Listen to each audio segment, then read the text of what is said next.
มาอัปเดตพันลูกกบให้เบิ่งตื่มเริ่มเป็นโตแล้วเด้อ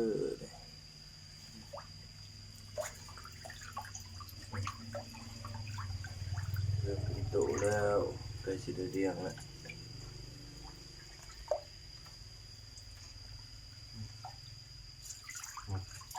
เดี๋ยวครับ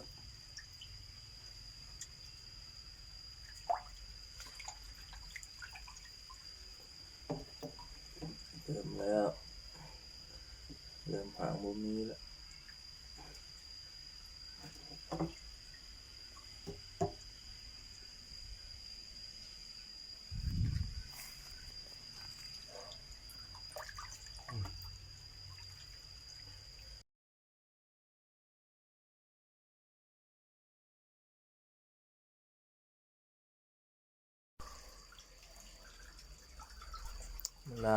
ล้างอ่างกบพ่อแม่พันธุ์ใหม่